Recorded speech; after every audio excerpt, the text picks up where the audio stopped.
કેમ છો મિત્રો? મેરી સોચ મેરી આવાજ ચેનલમાં આપનું સ્વાગત છે. આજે કાર્યક્રમની શરૂઆત આપણે સુંદર મજાની શાયરીથી કરીએ. વાહરે મોસમ તે પણ માણસ પાસેથી શીખી લીધું, ગમે ત્યારે પલટી મારવાનું.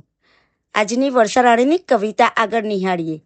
વર્ષા, તને રીસામણા મનામણા બહુ ગમે.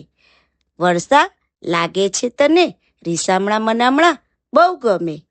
તારાની પાછળ છુપાઈને તારે સંતા કુકડી રમવી બહુ ગમે.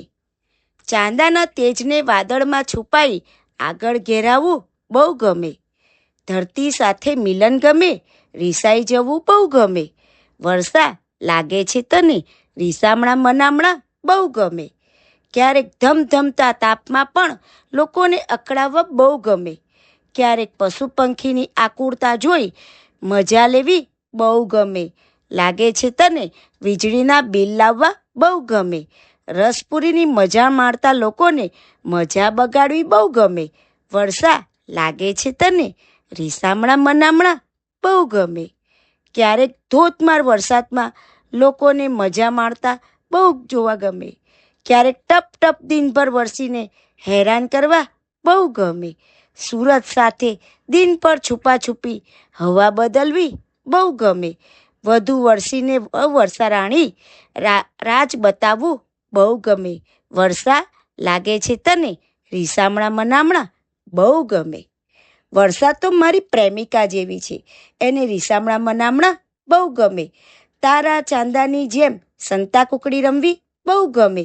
ધરતી સાથેનું મિલન ગમે. ધમધમતા તાપમાં લોકોને અકરામણ થાય, પશુ પંખી પર ત્રાહિમામ થાય. વીજળીના બિલ તો આવે જ, પણ સાથે કેરીનો પાક પણ બગાડે. આ વરસાદ રસપુરીની મજા બગાડે છે. ક્યારેક પ્રેમિકા પ્રેમની વિરહમાં જેમ વરસાદ પણ ધોધમાર વરસે. ક્યારેક આંસુ વહાવતો હોય ટપ ટપ વરસે.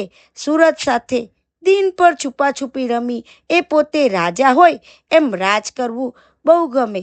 તો આવી ઋતુમાં આપણે પણ દિવસની 5 મિનિટ કાઢી આ કવિતા અને વિચારોની મજા માણી લઈએ. તો આવો આવી નવીન કવિતાઓ સાથે ફરી મળીશું. તો આપે આ ચેનલને લાઈક, શેર અને સબસ્ક્રાઈબ કરવાનું ભૂલતા નહીં, અને અમારું બેલ આઇકોનનું બટન દબાવી જેથી કરીને નવી નોટિફિકેશન સૌ પ્રથમ આપ નિહાળી શકો. Bye bye.